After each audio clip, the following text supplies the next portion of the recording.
out and about today, talking to people on the streets here in Hull. What was your impression of what their priorities really are?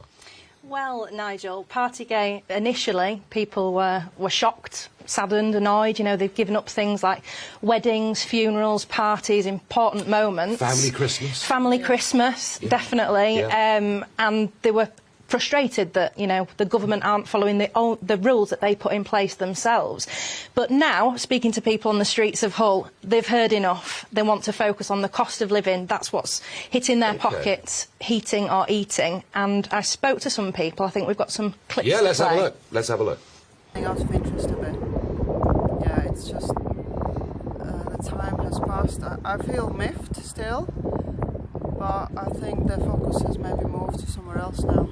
We've got more important things to deal with, but I mean, times like this, you think people should be a bit more responsible. Back to our whole trust thing. How can we trust people to like keep us safe if they're not sticking to the rules of being a proper MP and stuff like that?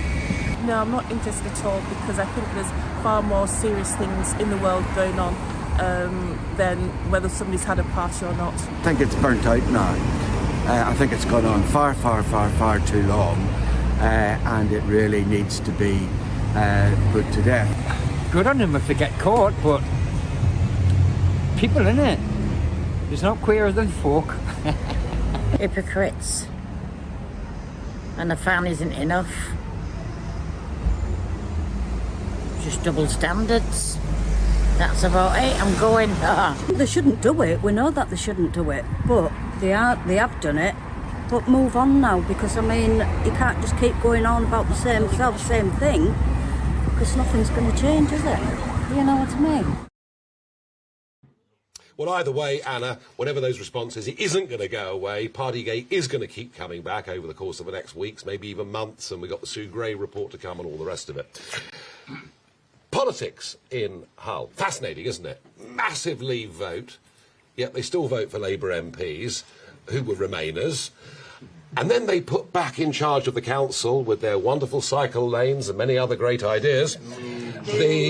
Aren't they popular here? Good luck. That's the one thing Hull's got in common with London. They're not popular there either.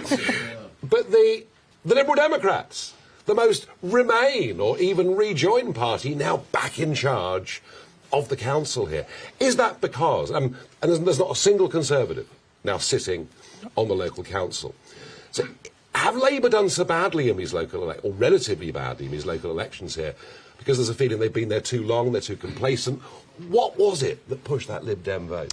Yeah, 11 years that Labour have been in, so it's a monumental change for the new Lib Dems to come in. I think a lot of it was political apathy. There was only a 23.5% turnout in the local elections, so people just felt like, you know, they weren't interested locally. But looking on a national scale, I think it was a bit of a protest vote as well. They didn't like what Labour were doing, they didn't like what the Conservatives were doing. The Conservatives did lose the seat to Labour.